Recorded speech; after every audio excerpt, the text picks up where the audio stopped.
गए नहीं? परसों वाले में तो गए थे। उसमें क्या रहा? अच्छा रहा? क्या रहा? कुछ एनर्जी बढ़ी आपके अंदर? तो ऐसा तो नहीं कि आप डब्ल्यू का बेच छोड़ के आईएएस का बेच, ऐसा तो नहीं हुआ कहीं?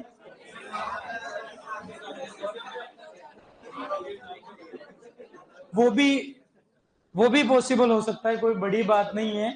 आपको एक एग्जाम्पल ऐसा भी बताऊंगा, जो सुपरवाइजर होके भी आरएस निकाल लिए हैं, सुपरवाइजर की जॉब करते हुए। बताऊंगे, एग्जाम्पल ही बता रहा हूँ, पर्टिकुलर किसी का नाम लेना मैं सही नहीं मानता हूँ, क्योंकि वो कोई गर्ल है तो मैं नाम नहीं लूंगा। बट वो ऐसा रिसेंट एग्जाम्पल है, जो गर्ल है जो सुपरवाइजर थी और तैयारी करी और वो क्या बन गई? आरएस। ऐसा एग्जाम्पल भी बताऊंगा मैं आपको कि जो व्यक्ति 93 में सुपरवाइजर लगा, 93 जब मैं पैदा हुआ, 2013 में वो डब्ल्यू का एग्जाम फाइट किया 20 साल बाद, और वो डब्ल्यू बने, प्रमोशन हुआ 2020 में, आज वो एओ भी है। तो मतलब ऐसा नहीं होता है कि भाई अपन एक बार सुपरवाइजर भी लग गए तो कैरियर खत्म है, नहीं। मैंने इसलिए 2 एग्जांपल दिए। तो आप तो डब्ल्यू की तैयारी कर रहे हो, एओ की तैयारी कर रहे हो, तो आप तो फिर उसके बाद फिर आईएएस में चले जाओगे, क्या फिर मिलोगे नहीं मिलोगे, फोन उठाओगे नहीं उठाओगे, क्या पता।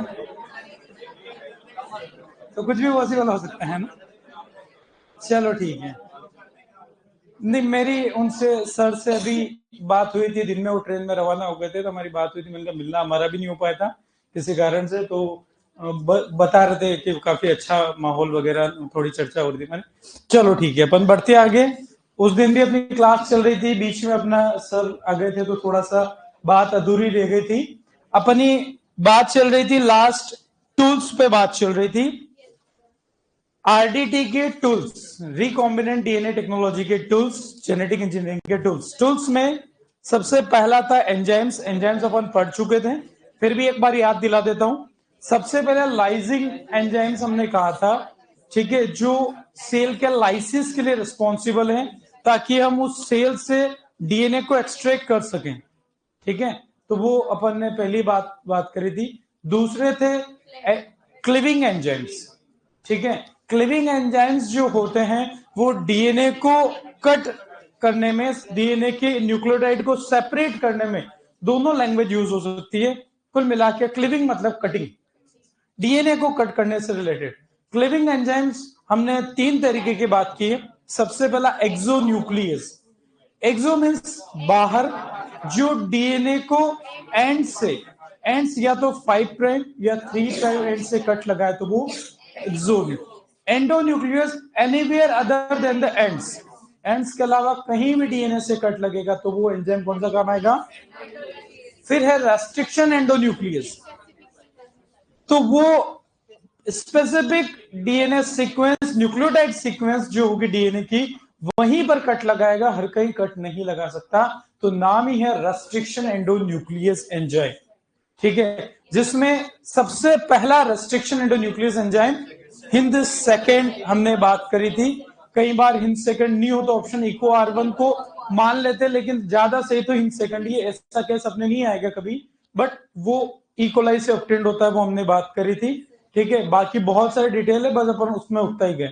फिर अपन ने बात करी थी सिंथेसाइजिंग एंजाइम में, तो 2 थे, डीएनए पॉलीमरेज और रिवर्स ट्रांसक्रिप्टेज। थोड़ा सा मैंने आपको बताया भी था, क्योंकि इसकी डिटेल आगे बात आएगी। तो डीएनए से डीएनए बनाने के लिए जो एंजाइम चाहिए होता है वो हमेशा डीएनए पॉलीमरेज। डीएनए से आरएनए बनाना होता है आरएनए पॉलीमरेज। आरएनए से डीएनए बनाना हो रिवर्स ट्रांसक्रिप्टेज, ठीक है। उसके बाद क्या था? लाइगेज। जब भी डीएनए को जोड़ना हो, एक ही एंजाइम हमारे पास है, डीएनए लाइगेज। ये एंजाइम्स हो गए थे शायद। फिर बात है वेक्टर की। वेक्टर में हमने बात करी सबसे पहले प्लाज्मिड, ठीक है। और प्लाज्मिड में सबसे पहले हमने 2 इंपॉर्टेंट बात करे, टीआई और आरआई प्लाज्मिड। टीआई जो है एग्रोबैक्टीरियम ट्यूमिफेसियंस बैक्टीरिया से ऑब्टेन्ड होता है, आरआई प्लाज्मिड एग्रोबैक्टीरियम राइजोजिन से ऑब्टेन्ड होता है। TI means tumour inducing, RI means root inducing. TI जो है क्राउन गॉल फॉर्मेशन के लिए रिस्पॉन्सिबल होता है और ये रूट फॉर्मेशन के लिए रिस्पॉन्सिबल होता है। नेचर्स जेनेटिक इंजीनियरिंग एग्रोबैक्टीरियम ट्यूबिफेसियंस उस बैक्टीरिया को बोला जिससे टीआई प्लाज्मिड को ऑब्टेन किया जाता है। प्लांट में सबसे ज्यादा, आगे अपन लिखेंगे भी, प्लांट में सबसे ज्यादा जीन ट्रांसफर के लिए जो टेक्निक यूज करते हैं एग्रोबैक्टीरियम मीडिएटेड जीन ट्रांसफर। ठीक है, आगे बात करेंगे जो भी क्वेश्चन अपना पूछा हुआ किसी एग्जाम के अंदर। फिर अपने प्लाज्मिड के अंदर अपन ने और बात कर रहे थे पीबीआर 322, ये भी इकोलाई से ऑब्टेन्ड होता है। फिर था आपका रेट्रोवायरस। दिमाग में ये भी बात हो सकती है कि रेट्रोवायरस सर ये तो वायरस है और प्लाज्मिड तो बैक्टीरिया में होता है, तो इसकी काफी डिटेल है, बस हमें इतना से ध्यान रखना है कि रेट्रोवायरस में जो वायरस का जो आपका जेनेटिक मटेरियल है वो प्लाज्मिड को कोडिंग करने वाली सीक्वेंस है, इसलिए उसको रेट्रोवायरस को प्लाज्मिड में कंसिडर किया गया है। फिर अपन ने बात करी थी बैक्टीरियोफेज, जिसका एग्जांपल लैम्डाफेज, जो कि बैक्टीरियोफेज भी कई बार वेक्टर में के फॉर्म में यूज होता है। हम आगे बात करेंगे इन जो प्रोसेस है ट्रांसडक्शन की, जहां पर बैक्टीरियोफेज रिस्पॉन्सिबल होगा बैक्टीरिया में, पैथोलॉजी में भी बात आई थी। ठीक है, उसके बाद आपका था कॉस्मिड। कॉस्मिड के लिए आप लोग शायद कुछ कह रहे थे, सही है? मैं सही हूं? तो आप लोग क्या सोच रहे थे फिर? मैं तो सही था, मैं तो तब भी पता था ना, आज भी पता है। ठीक है, तो एक तो आपका प्लाज्मिड और एक जो आपका बैक्टीरियोफेज, और दोनों का हाइब्रिड कह दो तो वो होता है कॉस्मिड। आप लोगों से मेरे को शब्द सुनने में आता फेजमिड, ऐसा कोई शब्द पक्का है ना? हाँ, मैंने तो ढूंढा, मुझे तो नहीं मिला, मैंने कहा क्या पता। फेजमिड कहीं आपके इंसेक्ट में कि उधर कोई स्ट्रक्चर सुनने में आती, मैंने कहा ऐसा तो नहीं, मेरा ज्ञान अधूरा भी हो सकता है, अपडेटेड आपका कहीं ध्यान में आया हो। तो कॉस्मिड ये थोड़ा सा अपने को ध्यान रखना। उसके अलावा वेक्टर में और हो सकते हैं आपके BAC YAC, bacterial artificial chromosome, yeast artificial chromosome. ये नाम ही ध्यान रखें, काफी है, हमें डिटेल नहीं चाहिए। क्वेश्चन कैसे आएंगे वो वैसे ही हम चर्चा करेंगे, बहुत ज्यादा हमें पीएचडी इसमें नहीं करनी। बढ़े आगे। तो दो चीजें जो थी वो अपन ने बात हो गई थी टूल्स में। तीसरा जो है उनको नी भी लिखेंगे तो चलेगा, क्योंकि मैंने पहले ही चर्चा कर दी थी। तीसरा है पैसेंजर डीएनए। पैसेंजर डीएनए उस आरडीटी के अंदर क्या होता है, फॉरेन डीएनए या डिजायर्ड डीएनए जो आप यूज ट्रांसफर करना चाहते हो वो पैसेंजर कहलाता है, और जिस सेल के अंदर आपको ट्रांसफर करना दैट इज होस्ट सेल। तो ये बात लगभग अपनी वहीं पे हो चुकी थी, मैंने इन दोनों को लिखना भी नहीं था। बढ़े आगे, चलो आगे बात करते हैं। फेजमिड भी वेक्टर होता है क्या? नहीं, फेजमिड कोई वेक्टर नहीं होता है। ये हमारे किसी भी बायोटेक में, जेनेटिक्स में कहीं ऐसा शब्द नहीं पढ़ा जाता। ये एंटो में आता है, कहीं निमेटोड्स में। क्या होता है मुझे बता दो। फेरोमोन सिक्रीट करना। ठीक है, मेरे को निमेटोड नहीं, ठीक है। चलो आगे आते हैं। एक टेक्निक, दो टेक्निक आज अपन पढ़ेंगे, एक जेल इलेक्ट्रोफोरेसिस और एक पढ़ेंगे पीसीआर। ठीक है, क्या क्या क्वेश्चन आ सकते हैं वो सारे अपन कवर करेंगे, और थोड़ा सा इस टेक्निक को हल्का सा समझ जाएंगे तो कभी लॉजिकल कॉन्सेप्चुअल क्वेश्चन बने तो हम आंसर दे सकें। देखा जाए ये मशीन, मेरे भी कोई काम करने का अपने को प्रैक्टिकली यूज अपन ने नहीं किया है, लेकिन थ्योरेटिकली अपन इसको समझ पाएंगे क्या होता है। ये एक जेल इलेक्ट्रोफोरेसिस जो है आपकी लेबोरेटरी टेक्निक है। ठीक है, लेबोरेटरी टेक्निक का मतलब इन विट्रो एक मशीन हो गई, जैसे आपके लैब में कभी जाओ ना वेइंग बैलेंस पढ़ा है कहीं, उसी तरीके से एक मशीन मान लो, ये मशीन आपको पड़ी हुई बायोटेक के लैब में मिल जाएगी। ठीक है, तो ये लेबोरेटरी टेक्निक है, यानी कि इन विट्रो है क्योंकि लैब में हम कर रहे हैं। ठीक है, दूसरा यहां पर हम क्या करते हैं, बेसिकली तो डीएनए को हम सेपरेट करने के लिए इसको यूज करते हैं। बाकी कहीं डेफिनेशन में डीएनए, आरएनए और प्रोटीन तीनों को ही हम सेपरेट कर सकते हैं according to, based on their molecular size and charge. Molecular size कैसी है उनकी डीएनए के फ्रेगमेंट की, और चार्ज कैसा है, उस बेस पर सेपरेट करने का, डीएनए फ्रेगमेंट्स को सेपरेट करने की जो टेक्निक है वो है जेल इलेक्ट्रोफोरेसिस। ठीक है, यानी कि यूं समझो कि कोई डीएनए था, रेस्ट्रिक्शन एंडोन्यूक्लियस एंजाइम से आपने उसको कट कर दिया, अब बहुत सारे डीएनए फ्रेगमेंट्स बन गए, उन फ्रेगमेंट्स को हमें सेपरेट करना है हम, तो वो सेपरेट करने के लिए इस टेक्निक को हमेशा यूज किया जाएगा। तो क्या एप्लीकेशन है वो पहले ही बता दी कि डीएनए फ्रेगमेंट्स को सेपरेट करने के लिए कौन सी टेक्निक यूज होती है। अभी डेफिनेशन वगैरह अपन लिखेंगे सारा, पहले समझ लेते हैं। नाम में ही है जेल, एक तो इसमें यहां पर जेल यूज होगी, कौन सी होगी, वो अलग अलग तरीके की होगी, ठीक है। दूसरी बात इलेक्ट्रोफोरेसिस, इलेक्ट्रिक की बात इसमें आ रही, इलेक्ट्रिक फील्ड की बात आ रही। अच्छा, डीएनए का चार्ज कैसा होता है, हल्का सा बता सकता है कोई? नेगेटिवली चार्ज है डीएनए, कैसा होता है? तो हमें इलेक्ट्रिक फील्ड के अंदर डीएनए को बात करें तो इलेक्ट्रिक फील्ड में दो आपके रहते हैं, जैसे मैं अपन बैटरी भी इसमें डालते थे, प्लस और माइनस होता है, ठीक है। तो प्लस जो होता है, पॉजिटिव इलेक्ट्रोड जो होता है, उसे अपन क्या कहते हैं? ये गलती कर देते थे, क्या कहते हैं? मैं भी पहले यही समझता था जो आपने अभी समझा, ठीक है। बहुत जब पढ़ते थे तब, जब फिजिक्स केमिस्ट्री में, तब हम पर भी कंफ्यूज होते थे। पॉजिटिव वाला एनोड, नेगेटिव वाला, ये पता नहीं क्यों दिमाग में अपने उल्टा वर्ड फिट हो रखा है, इसलिए याद रखना पड़ेगा। तो ये इजी सा क्वेश्चन आ सकता है कि डीएनए फ्रैगमेंट को जब जेल इलेक्ट्रोफोरेसिस में जेल में रखा जाए तो वो किस इलेक्ट्रोड की तरफ मूवमेंट करेगा? एनोड की तरफ करेगा, क्योंकि डीएनए नेगेटिव है तो ये पॉजिटिव की तरफ मूवमेंट करता है। ये अपने को सबसे पहले तो बात ध्यान, क्लियर है बात? अब यहां पर ध्यान देखें तो इसमें क्या कर रखा है, क्या क्या चीजें ध्यान से देखें। ये एक मशीन सी है जहां पर आपके जेल यूज होगी, सॉल्यूशन यूज हुआ, स्लोट कंटेनिंग डीएसएपल, ये खांच है जहां पर आप डीएनए को रखेंगे, फ्रेगमेंट्स को। ये इलेक्ट्रोड है, ये माइनस वाला है, तो आपका कौन सा हुआ? कैथोड, ये हुआ एनोड। आपका डीएनए फ्रेगमेंट क्या है, तो मूवमेंट देखो, एरो इस तरफ भी जा रहा है, ठीक है। तो ये आपका यहाँ पर इस तरीके से मूवमेंट ऑफ डीएनए भी लिखा है, डीएनए का मूवमेंट इस तरीके से यहाँ पे होगा। तो बोले सर इससे क्या पता चलेगा? अब हमने कहा है कि यहाँ पर डीएनए फ्रेगमेंट को हम सेपरेट कर रहे हैं based on their molecular size and charge. Charge से तो कंफर्म हो गया, क्योंकि डीएनए के फ्रेगमेंट सारे नेगेटिव है, तो वो इस तरफ ही मूवमेंट करेंगे। मॉलिक्यूलर साइज, अब यूं समझो कि आपकी अगर कोई रेस करनी है तो जितना जो क्या कहेंगे कि छोटा जो होगा वो दूर तक मूवमेंट कर पाएगा, दौड़ पाएगा। ज्यादा हेल्दी बड़ा होगा तो वो दूर नहीं पाएगा, ठीक है।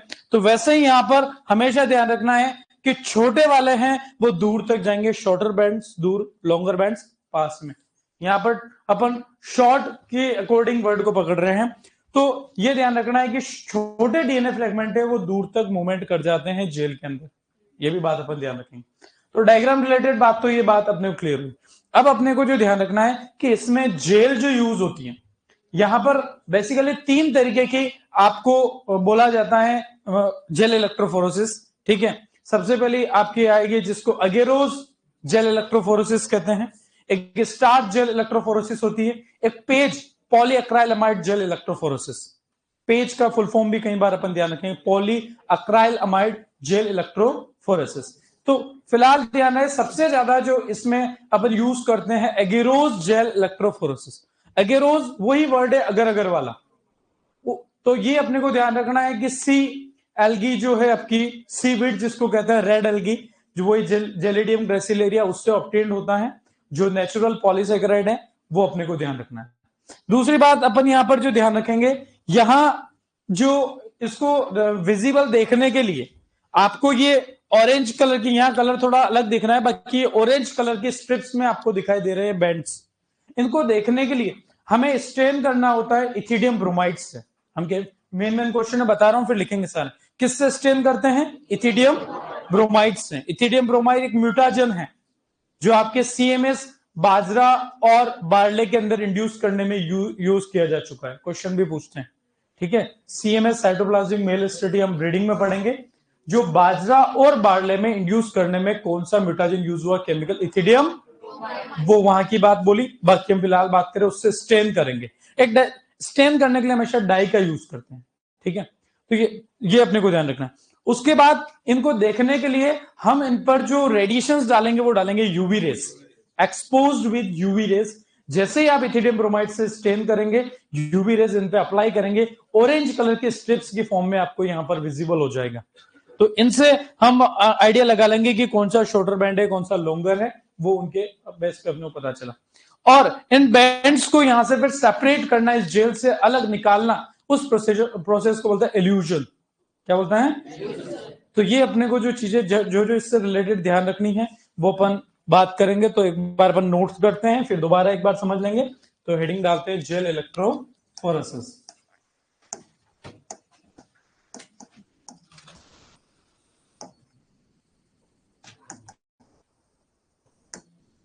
आप मेरे साथ नोट कर सकते हैं।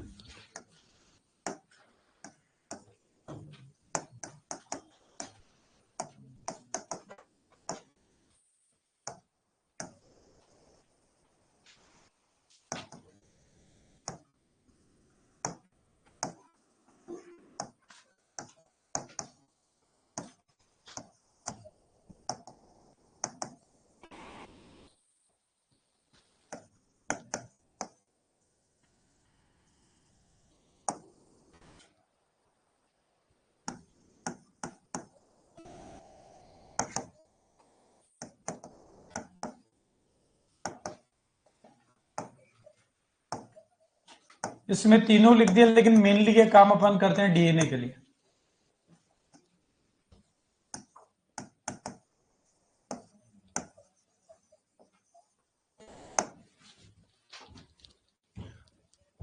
आप एक बार इसको नोट करें, पूरा दोबारा समझाएंगे आपको। एक बार एक डायग्राम से आइडिया लिया, अभी अपन ने जितने भी पॉइंट्स है उनको सबकी बात करेंगे दोबारा।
एक बार ये नोट करें।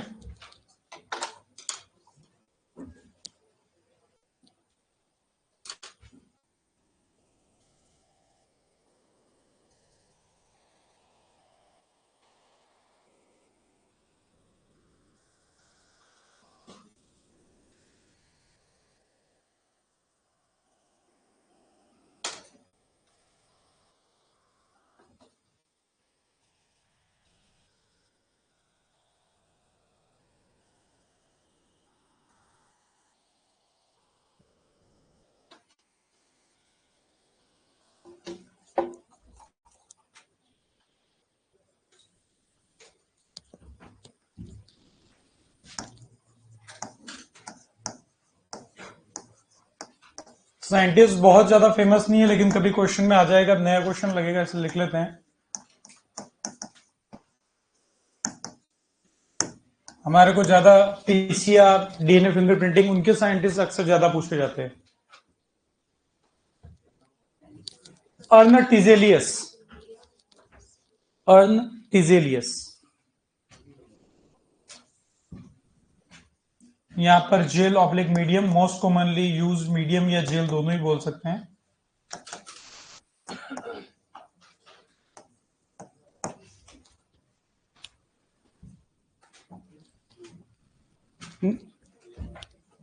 Natural polysaccharide obtained from seaweed, जो कि रेड एल्गी है, जेलिडियम ग्रेसिलेरी स्पीसीज से एगेरोस जेल ऑब्टेन्ड होता है। सेम अगर वर्ड से ही बना है, तो अगर के लिए भी पूछा जाए किससे ऑब्टेन्ड होता है, तो पूरी बात सेम है। ठीक है ना, कर लिया नोट सबने यहां तक?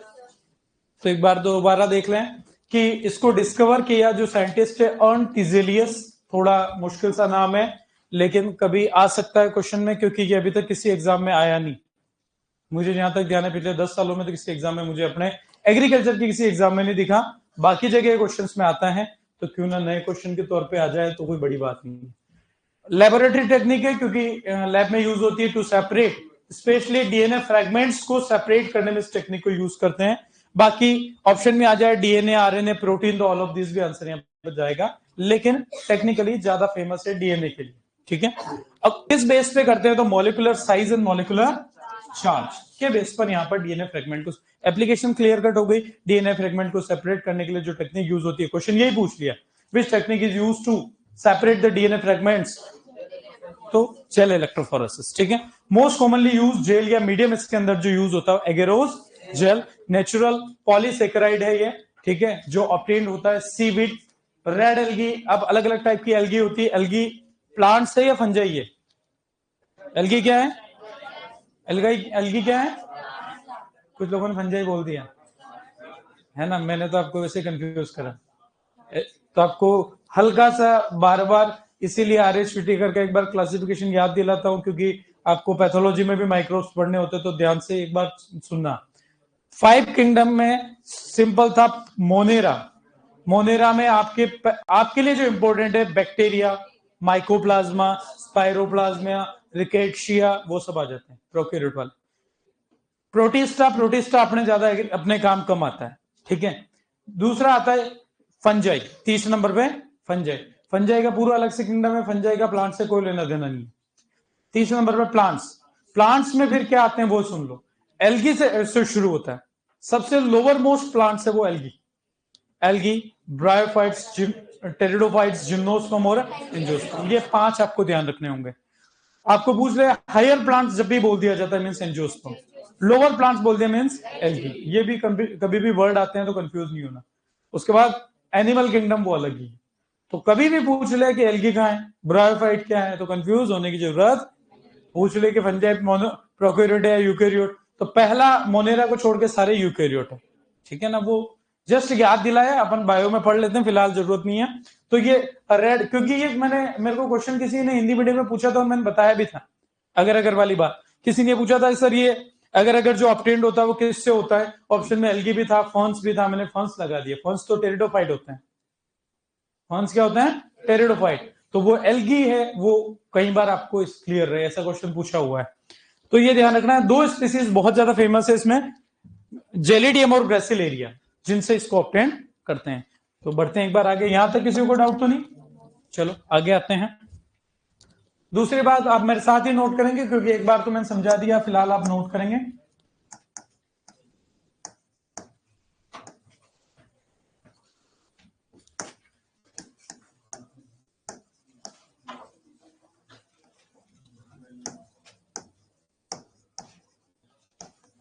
डीएनए कैसा होता है, नेगेटिवली चार्ज होता है, सो मूव टुवर्ड्स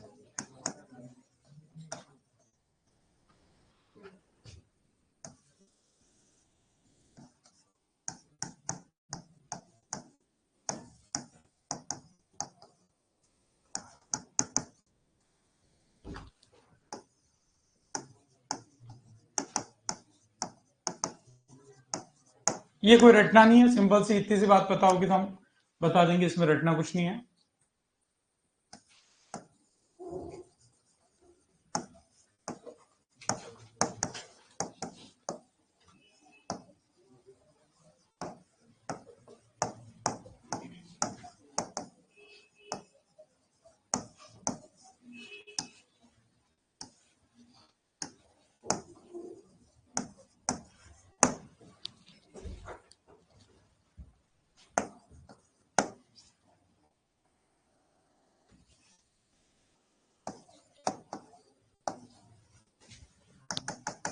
नोट करें।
होस्ट पैथोजन रिलेशनशिप का मतलब क्या है? होस्ट और पैथोजन, होस्ट जिसको डिजीज से बचना है, पैथोजन जिसको डिजीज करनी है। तो पैथोजन चाहेगा मुझे डिजीज आसानी से कर सकूं, होस्ट चाहेगा डिजीज ना होने दूं, और इसीलिए इनके बीच की आप कहते हो ससेप्टेबिलिटी और रेजिस्टेंस वाली बात आती। ठीक है, होस्ट में पैथोजेनिसिटी की पावर होती है और सॉरी, पैथोजन में पैथोजेनिसिटी की पावर होती है और होस्ट में रेजिस्टेंस की पावर होती है। इसीलिए होस्ट पैथोजन रिलेशनशिप के ऊपर जो क्वेश्चन आता है वो आपका पूछा जाता है जीन फॉर जीन हाइपोथेसिस, जो आपको ब्रीडिंग में मैं बताऊंगा। कर लिया नोट सबने? डीएनए के बाद क्या लिखा है लास्ट में? DNA fragments appear as shiny orange strips. सबने कर लिया नोट? जो अपन ने बोला वही चीज लिखी है, एक बार वापस डायग्राम पे चल लेंगे अपन, तो ध्यान से इधर देखें। हो गया नोट ना? तो डीएनए नेगेटिवली चार्ज मॉलिक्यूल है, तो ये किस तरह मूवमेंट करेगा? एनोड की तरफ। एनोड कैसा इलेक्ट्रोड होता है? पॉजिटिव। वो लिख भी दिया, आपका कंफ्यूजन दूर भी कर दिया। ठीक है, इलेक्ट्रिक फील्ड के अंदर जब भी इलेक्ट्रिक फील्ड होगा तभी तो इलेक्ट्रोड होंगे, पॉजिटिव नेगेटिव की बात। छोटे वाले फ्रेगमेंट मैंने कहा था छोटा ज्यादा दूर तक भाग जाएगा, तो smaller fragments always move far away. कई बार सिंपल से ये क्वेश्चन आ जाए, which one of the following statement is not true about the gel electrophoresis, और लिख दे larger DNA fragments move far away. गलत है। ठीक है, ऐसा अपने को थोड़ा सा आसान सा पॉइंट है। इनको देखने के लिए हमेशा हमें स्टेन करना होगा उन डीएनए फ्रेगमेंट्स को उस जेल के अंदर, और वो किससे करेंगे? इथिडियम ब्रोमाइड से करेंगे। अब स्टेन तो कर दिया, एक्सपोज करना पड़ेगा, नॉर्मली दिखेगा नहीं, तो हम यूवी रेस से एक्सपोज करेंगे। ऑप्शन कुछ भी दे दे, एक्सरे दे, गामा दे दे, यूवी दे दे, तो अपने को ध्यान रखना पड़ेगा। डीएनए फ्रेगमेंट जो यहां पर अपने को अपीयर होंगे वो किस कलर के दिखाई देंगे? Shiny orange strips. और अब इन डीएनए फ्रेगमेंट्स को जेल से सेपरेट करने की प्रोसेस उसे कहते हैं इल्यूजन, ELUTION करके इल्यूजन अपन कहेंगे। एक बार ये हो गया नोट सबका? आगे 2 पॉइंट और है, वो भी नोट कर लेते हैं।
नोट कर लें।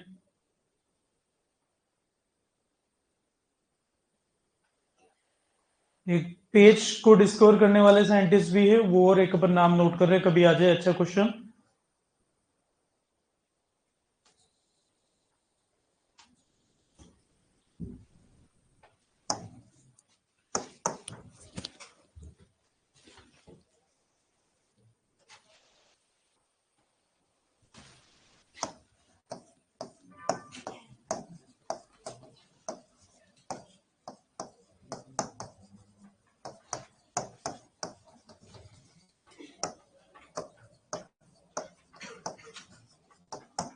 नाम बड़े मुश्किल से, सरने भी ध्यान रख लेंगे, लैम्बली।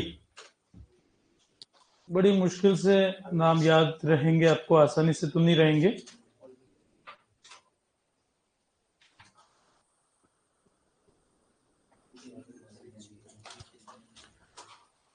ये नहीं याद रहे तो भी वो ऊपर वाला जरूर ध्यान रखना।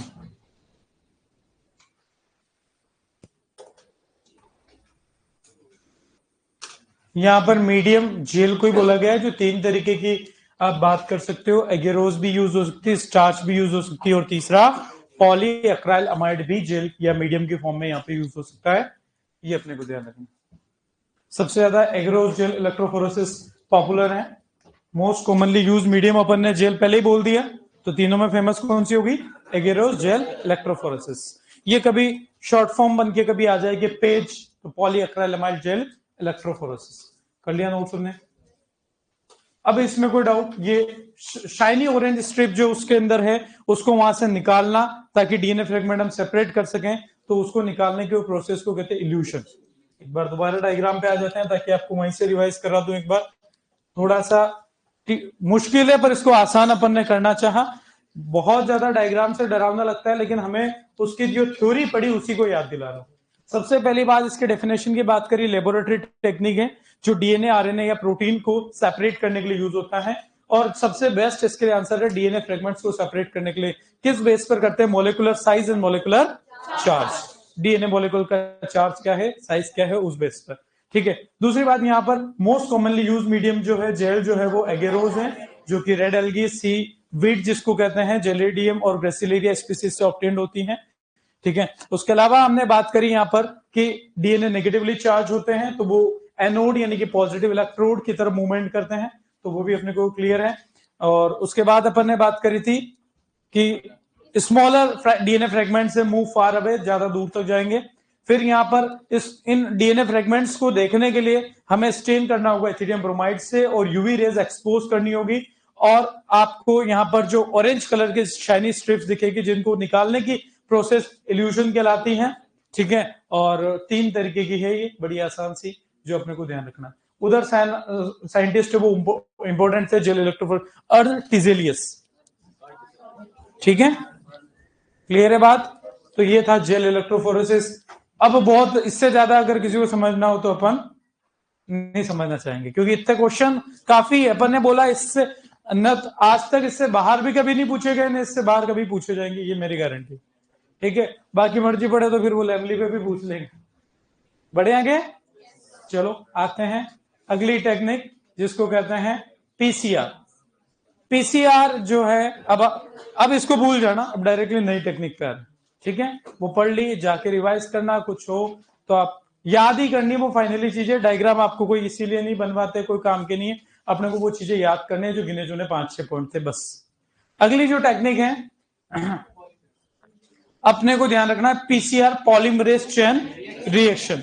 पीसीआर जो है यूं समझो सीधी सी फोटोकॉपी मशीन। एक मार्कशीट ओरिजिनल रखिए, 10 कॉपी, 10 का बटन दबाए, 10 निकल के तैयार है। वैसे ही पीसीआर जो है वो आपके डीएनए की बहुत सारी कॉपीज बनाने के लिए यूज की जाने वाली लैब टेक्निक अपन इसको कहते हैं। इसको डिस्कवर करने वाले साइंटिस्ट का नाम तो आप खुद बताओगे, कैरी मुलिस इसके साइंटिस्ट हैं, जो अपने को ध्यान रखना। अब यहां पर अपन जो ध्यान रखें, ठीक है, ये तो ये उसी का डायग्राम है जेल इलेक्ट्रोफोरेसिस का। उस डायग्राम को अपने को एक बार मैं उसी को वापस दोबारा खोल के एक बार बता देता हूं। कुछ नहीं था इसके अंदर, पावर सप्लाई दी, इलेक्ट्रिक फील्ड था, जेल इलेक्ट्रोफोरेसिस का डायग्राम है ये। एगेरोस जेल इसके अंदर है, डीएनए फ्रेगमेंट्स डाले थे, डीएनए सैंपल लोड करे, ये गए, आपने इनको सेपरेट करना है, यूवी रेस से एक्सपोज किया था, वही सारी बात है। ठीक है, तो एक ज्यादा से ज्यादा अपन ये लिख सकते हैं कि उसको कितना टाइम पीरियड लग रहा है, तो 30 से 45 मिनट ये टाइम पीरियड जरूर लिखना है कहीं लिखना चाहे तो। बाकी कोई ज्यादा अपने को टाइम नहीं लगता इसमें। जेल इलेक्ट्रोफोरेसिस में लगने वाला समय जो है, ठीक है, टाइम ड्यूरेशन जो है वो आप इतनी से लिख लें, उसमें कितनी लगती है, 30 से 45 मिनट में डीएनए सेपरेट होकर आ जाएंगे।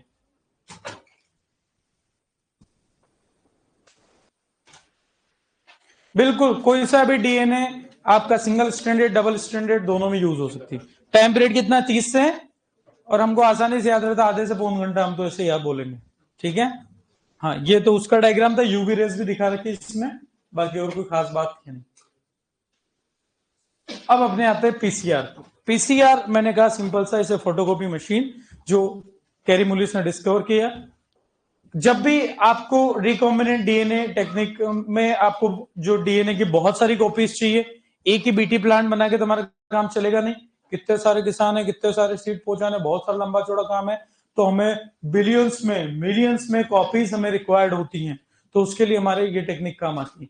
क्या है इस टेक्निक के अंदर पहले समझते हैं, फिर नोट करेंगे थोड़ा सा, पहले एक बार डायग्राम समझ के फिर लिखेंगे, दोबारा वापस डायग्राम पे आ जाएंगे। जैसा जेल इलेक्ट्रोड, पहली बार में तो डर लगेगा, पहली बार तो झूले में भी डर लगता है, दूसरी बार में हाँ यार मैं बैठ रहा हूँ तेरे साथ, चल चल चल, पहली बार तो अपने को डर लगता है, दूसरी बार में हिम्मत आ जाती। क्या है देखते हैं, पीसीआर रिएजेंट, क्या क्या चीजें पीसीआर में रिक्वायर्ड होती है। सबसे पहली बात डीएनए टेम्पलेट, भाई ओरिजिनल मार्कशीट तो लाओ जिसकी फोटोकॉपी निकालने के लिए 100% वाली मार्कशीट अपने आप हो जाए, ऐसा नहीं होगा। डीएनए टेम्पलेट चाहिए जो अपने को रिक्वायर्ड होगा कि कौन से डीएनए की फोटोकॉपी बनानी। प्राइमर, प्राइमर थोड़ा सा रेप्लिकेशन हम पढ़ेंगे तब वहां पर आएगा। प्राइमर यूं समझो कि स्टार्टर, एक तरीके से खाना खाने गए तो स्टार्ट, ठीक है, ये कहोगे तुम्हें सर अभी आए कल मोटिवेशन देके चले गए, थोड़ा सा स्पार्क है तुम्हारे अंदर, 2 दिन बाद वापस ठंडा नहीं होना चाहिए। तो ये हमारा प्राइमर है वो डीएनए रेप्लिकेशन को, क्योंकि आप डीएनए से डीएनए बनाना है तो हमारे को यहाँ पे क्या काम करना पड़ेगा, रेप्लिकेशन। पीसीआर में क्या काम होगा, रेप्लिकेशन ही होगा। अब यहां पर जो ये रेप्लिकेशन को स्टार्ट जो करवाएगा वो प्राइमर होगा। क्या है प्राइमर अभी बताएंगे आप। डीएनए की आपकी एक छोटी सी सीक्वेंस होगी सिंगल स्ट्रैंडेड डीएनए की, जो आपके इसकी कॉम्प्लीमेंट्री होगी। कॉम्प्लीमेंट्री मतलब इधर एडेनिन तो उधर थाइमिन, इधर साइटोसिन तो उधर ग्वानिन, डीएनए की ही कॉम्प्लीमेंट्री, जो अभी आपको आगे बताएं। अब यहां पर चाहिए भाई दीवार बनानी तो ईंटें तो चाहिए, डीएनए में नाइट्रोजन बेस भी होते हैं, पेंटोस शुगर भी होती है, फॉस्फेट ग्रुप भी होते हैं, तो वो सारी चीजें भी अपने को चाहिए ही चाहिए। तो यहाँ पर ये नाइट्रोजन बेसिस भी आपको चाहिए, न्यूक्लियोटाइड ही दिखा दिया डायरेक्ट। आपका डीएनए जो है किसका पॉलीमर है, मैंने कल परसों ही बताया था, किसका पॉलीमर है, न्यूक्लियोसाइड या न्यूक्लियोटाइड, टाइड। जब फॉस्फेट का नहीं होता है तब वो न्यूक्लियोसाइड। कई बार पीजी के पेपर में 3 से 4 बार 2013 से लगा के 2024 तक जो भी 23 तक जो भी पेपर, 24 तक हो चुके हैं ना, हाँ जितने पेपर हुए 4 बार ये क्वेश्चन पूछा जा चुका है कि न्यूक्लियोसाइड क्या होता है। तो ये वैसे अपन डीएनए पढ़ेंगे तब बताऊंगा, लेकिन nitrogen base plus pentose sugar ये न्यूक्लियोसाइड, और न्यूक्लियोसाइड में फॉस्फेट और जुड़ जाए तो बन जाता है न्यूक्लियोटाइड। यानी कि ये 3 चीजें बेसिक है, तो यहां पर अलग अलग तीनों की चर्चा नहीं करके इन्होंने बोल दिया डायरेक्टली न्यूक्लियोटाइड।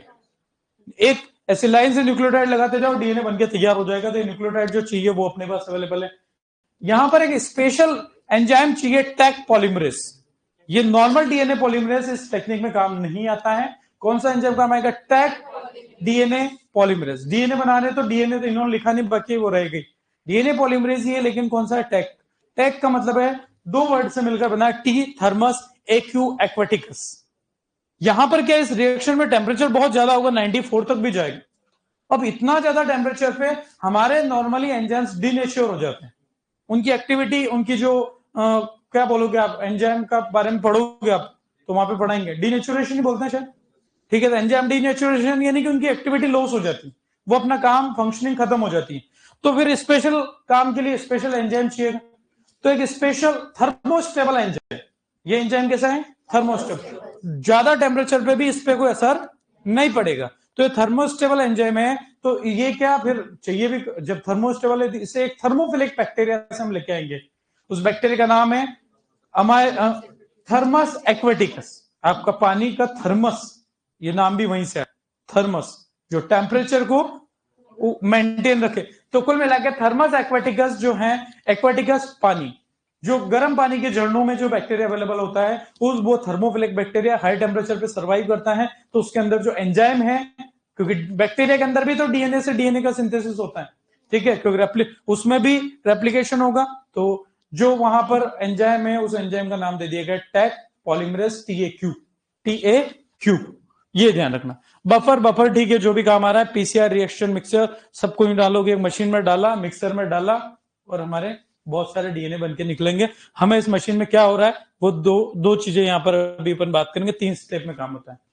सबसे पहली स्टेप, अब वो कई बार ये पूछता था which are the 3 steps of PCR, denaturation, annealing, extension.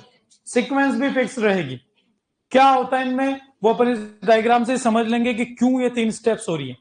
आपको सबसे पहला काम करना है, ये आपको ओरिजिनल डीएनए पकड़ा दिया। ओरिजिनल डीएनए नॉर्मली हमारा कैसा होता है, डबल स्ट्रैंडेड। कैसा होता है, ये पकड़ा दिया पहली स्टेप में 94 से 96 डिग्री सेल्सियस तक इस पीसीआर पे टेम्परेचर बढ़ता है, ठीक है। और टेम्परेचर बढ़ता है तो क्या होगा कि ये दोनों जो है आपके, अब ये अलग अलग कलर में दिखाइए, एक डीएनए स्ट्रैंड दूसरे डीएनए स्ट्रैंड डबल स्ट्रैंडेड है, दोनों है। अब ये दोनों स्ट्रैंड के बीच में कौन से बॉन्ड से स्ट्रैंड जुड़े हुए हैं? Hydrogen bond. कौन से बॉन्ड? ये अपने को पता है, बाकी आगे मैं और बताऊंगा। कई बार एग्जाम में क्वेश्चन पूछा जाता है कि two DNA strands are joint या are joint by which bond, या फिर ऐसा भी क्वेश्चन घुमा के आता है कि while separating two DNA strands which bonds you have to break? Hydrogen bond. तो ये कुल मिला के हाइड्रोजन बॉन्ड से जुड़े हैं। तो यहां पर यही पूछ ले कि डीनेचुरेशन होता है पीसीआर में तो कौन सी बॉन्ड ब्रेक होती है? Hydrogen bond. अभी लिखेंगे अपन ये दोनों सेपरेट हाइड्रोजन बॉन्ड, क्योंकि टेम्परेचर बहुत ज्यादा था, ठीक है। वापिस टेम्परेचर हुआ थोड़ा कम, ठीक है, लगभग 50 से 60 डिग्री सेल्सियस टेम्परेचर। अलग अलग बुक्स में थोड़ी थोड़ी टेम्परेचर में वेरिएशन मिल सकती है, कोई फर्क नहीं पड़ता है। ये रेंज 50 से 60 के आसपास मिलेगी, 95 के आसपास मिलेगी, और ये 72 के आसपास मिलेगी। इस प्रोसेस को बोलते हैं एनिलिंग। एनिलिंग में क्या होगा? प्राइमर आके जुड़ेगा। अब हमारे पास दो सिंगल स्ट्रैंडेड डीएनए बन चुके थे, एक रेड और एक ब्लू, दिख रहा है? ये दोनों अलग हुए, दोनों सेपरेट हुए। अब दोनों पे प्राइमर जुड़ा, देखने को तो टूथब्रश जैसा दिख रहा है, ठीक है। तो ये येलो कलर का प्राइमर है, प्राइमर है, ये प्राइमर है जो इसको यहां से सिखा देगा कि भाई कैसे रेप्लिकेशन होगा। बाकी मेन काम तो करेगा take polymerase.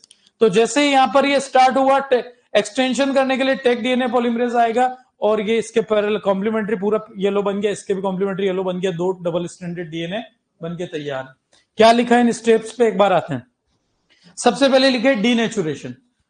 The DNA unwinds completely due to loss of hydrogen bonding between the nitrogen bases when the temperature is raised above 90 degree Celsius. जब टेम्परेचर 90 डिग्री सेल्सियस से अबव जाएगा तो डीएनए नाइट्रोजन बेसेस के बीच में जो hydrogen bond होती है, बोलो सर आपने तो कहा स्ट्रैंड के बीच में, तो स्ट्रैंड में ये नाइट्रोजन बेस के बीच में हाइड्रोजन बॉन्ड है। आपको डायग्राम डीएनए का बताऊंगा तब क्लियर हो जाएगा। फिलहाल ध्यान रहे डीएनए के दोनों स्ट्रैंड या नाइट्रोजन बेस के बीच के जो बॉन्ड है वो कौन से? आपको पता है, भी एग्जाम में कई बार पूछा जाता है कि एडेनिन और थाइमिन के बीच में कितने हाइड्रोजन बॉन्ड? साइटोसिन ग्वानिन के बीच में 3। आप खुद को पता भी है, और तो वो डायग्राम में अपन पूरा क्लियर करेंगे, आपको वहां पढ़ाएंगे तब, ठीक है। तो ये हाइड्रोजन बॉन्ड ब्रेक होती है जो यहां पर लिखा है, ठीक है। अनवाइंड्स यानी कि जो डबल स्टैंडर्ड थे वो अब सिंगल स्टैंडर्ड हो जाएंगे। Annealing, annealing primer attaches on both stand when the temperature is lower. जब टेम्परेचर कम हुआ प्राइमर दोनों स्टैंड पे जुड़ जाएगा। तीसरा है जिसको अपन यहां पर कह रहे हैं extension, adds the nucleotides to the, जो भी लिखा है यहाँ पे थोड़ा सा विजिबल नहीं हो रहा है, बाकी तो अपन ने बोली हुई। पॉलीमरेज, कौन पॉलीमरेज? हमारा वो एंजाइम कौन सा? Taq DNA polymerase. Adds the nucleotide to extend the sequence. बहुत सारे न्यूक्लियोटाइड लाइन से जुड़ते जाएंगे, मिस्त्री है वो ईंटें लगाते जा रहा है, दीवार बनती जा रही। वैसे हमारी ये न्यूक्लियोटाइड लाइन से लगते जाएंगे और डीएनए बनके तैयार हो जाएगा। तो ये अपने को इसको ध्यान रखने 3 स्टेप है ये डायग्राम। इसमें एक चीज और है, क्या है ये भी आगे बताऊंगा तरीका। कई बार पूछा जाता है 1 मिलियन 1 बिलियन कॉपीज के लिए। ये पीसीआर है, 1 से 2 बना, फिर इससे 2, इससे 2, ऐसे एक्सपोनेंशियल ग्रोथ होती है। एक्सपोनेंशियल मतलब एकदम से ग्राफ आपने, ठीक है, कई बार आपके यूट्यूब पे इंस्टा पे एकदम से फॉलोवर्स एकदम से व्यूअर्स आ जाते हैं, तो वो एक्सपोनेंशियल ग्रोथ होती है एकदम से, पता नहीं कैसे वो, अपन उसको रिलेट नहीं कर रहे। तो ये पीसीआर, यहां एक वर्ड यूज होता है डीएनए एम्प्लीफिकेशन। इसका मतलब भी होता है डीएनए को नंबर्स में बढ़ाना। इसके लिए एक फॉर्मूला बताऊंगा, पहले अपन इसको नोट करते हैं, फिर अपन आगे आएंगे। इसको नोट है ना अभी तो, हाँ ठीक। तो आप मेरे साथ ही नोट करेंगे, पीसीआर की हेडिंग डालते हैं अपन।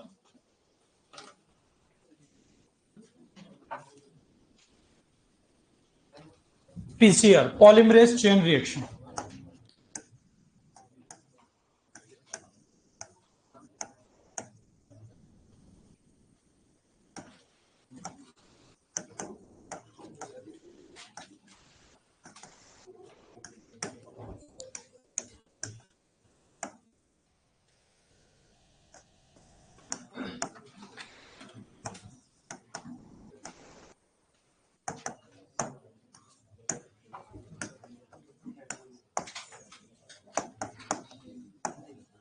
ये लैब टेक्निक लिखता हूं मैं, इसकी बजाय अपन इसको ऐसा भी लिख सकते हैं, इन विट्रो टेक्निक, ठीक है ना।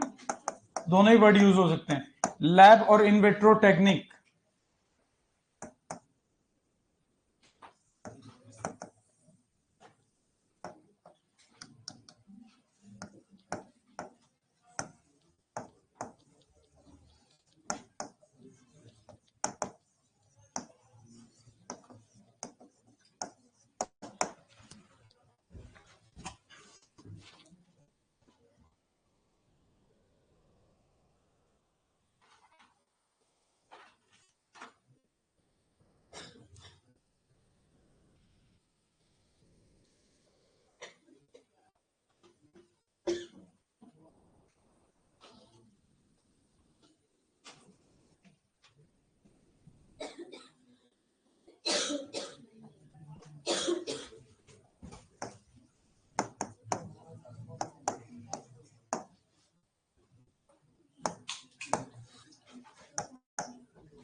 एक बार नोट कर लें इसको।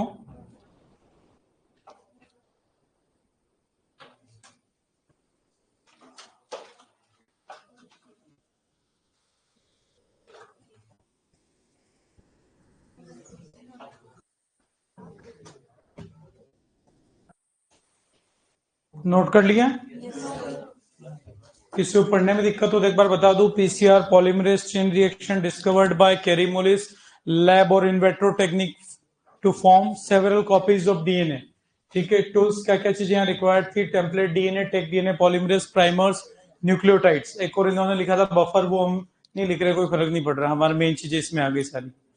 बढ़े आगे।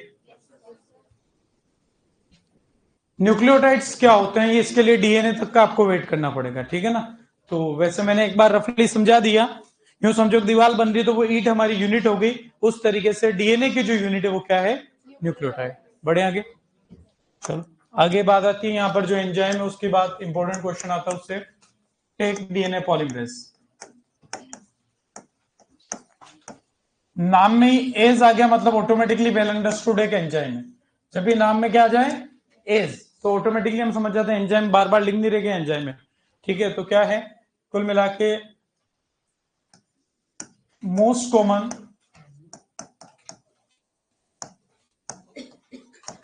एंजाइम एक ही है, हम तो वैसे ज्यादा बताएंगे नहीं, लेकिन ऐसा क्वेश्चन में आता कई बार। Most common enzyme use in PCR amplification. Amplification का वर्ड का मतलब किसी चीज को बढ़ाना, उसी के लिए है। तो पीसीआर एम्प्लीफिकेशन वर्ड पूरा यूज होता है, बाकी हम तो पीसीआर के नाम से जानते हैं इसको, कोई खास बात नहीं है।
कर लिया नोट?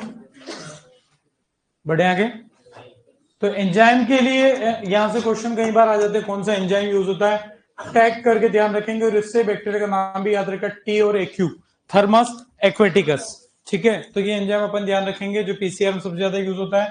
थर्मोस्टेबल है क्योंकि हाई टेम्परेचर, थर्मोफिलिक क्योंकि हाई टेम्परेचर वाले बैक्टीरिया से ऑब्टेन हो रहा है, थर्मस एक्वेटिकस। तीन स्टेप्स कौन सी हैं, अब उसी स्टेप पे आ जाते हैं। यहां तक किसी को डाउट? चलो सबका हो गया नोट? 3 steps of PCR. उन्होंने जो टिपिकल लैंग्वेज उस डायग्राम में लिखी थी, अपन थोड़ा सिंपल लैंग्वेज में इसको लिखना चाहेंगे ताकि अपने को आसानी से याद रह जाए। ठीक है, अपना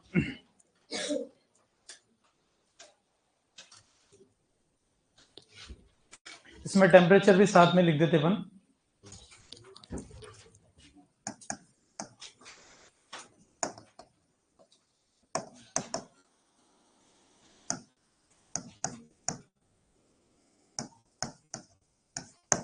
लगभग टाइम अलग अलग जगह अलग अलग तरीके से लिखा होता है, 1 से 5 मिनट तक, लेकिन एवरेज जो सही टाइम है कोई 3 से 4 मिनट भी लिखते हैं। सबसे ज्यादा जो रहेगा 4 से 5 मिनट एक साइकिल कंप्लीट होने में लगता है।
पहली स्टेप में डीएनए दोनों सेपरेट हो रहे हैं हाइड्रोजन बॉन्ड टूटने से, दूसरे में प्राइमर ऐड हो रहा है, और तीसरे में आपके वो मेन एंजाइम आ जाएगा जो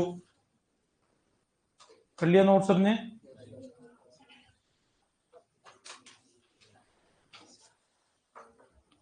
हो गया नोट? कर लें एक बार।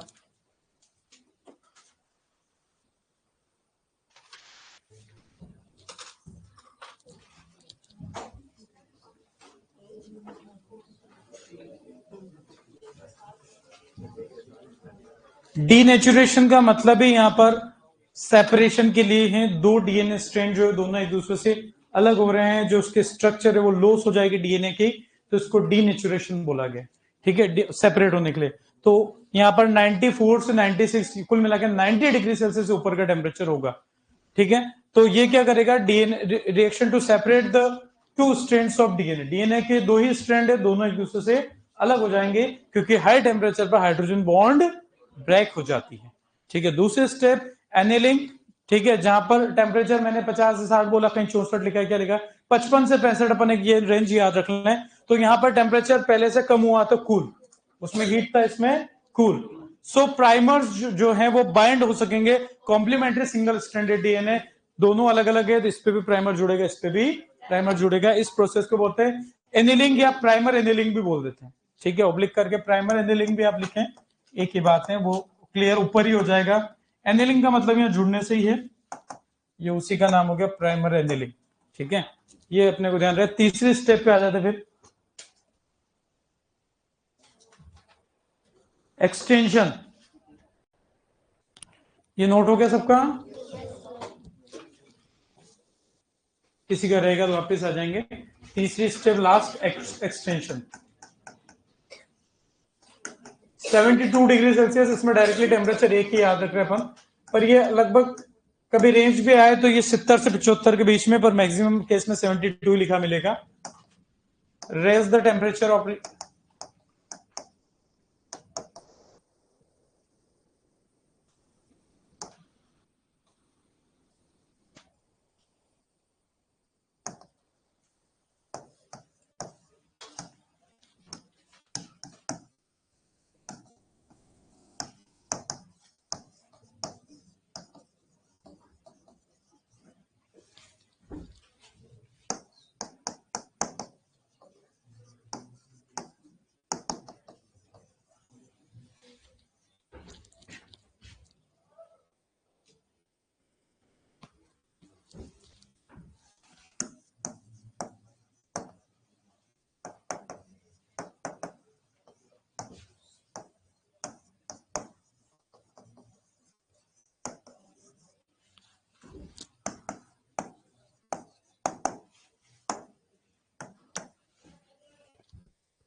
एक डायग्राम रफली अपन बना ले तो थोड़ा सा आपको ध्यान रह जाएगा, बट मैं एक ही पेन से बना देता हूँ, सेपरेट से तो अलग अलग पॉसिबल नहीं होगा।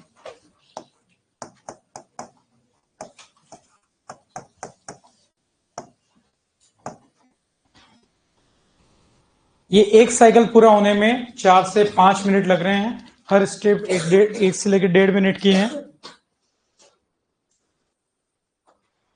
बिल्कुल, एनिलिंग में कूल, टेम्परेचर डाउन था ना पहले से, इसलिए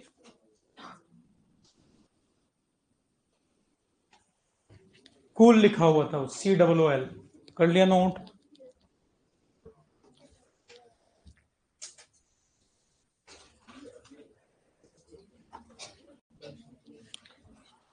तो 3 स्टेप है। पहली स्टेप में क्या हुआ, दोनों डीएनए के स्ट्रैंड सेपरेट हुए। दूसरी में प्राइमर जुड़ा। तीसरी में टेक डीएनए पॉलीमरेज हुआ जो प्राइमर को खींचते हुए ले गया, और आपके डीएनए के नए स्ट्रैंड तैयार हो गए। तो ये अब इसके कितनी कॉपीज कैसे क्या बनती है वो अगली क्लास में फॉर्मूले से आपको सिखाएंगे, और एक दो इसके एप्लीकेशन लिख लेंगे। एक बार पढ़ के आना, दोबारा डायग्राम में आपको रिवाइज करवा दूंगा। Okay, thank you.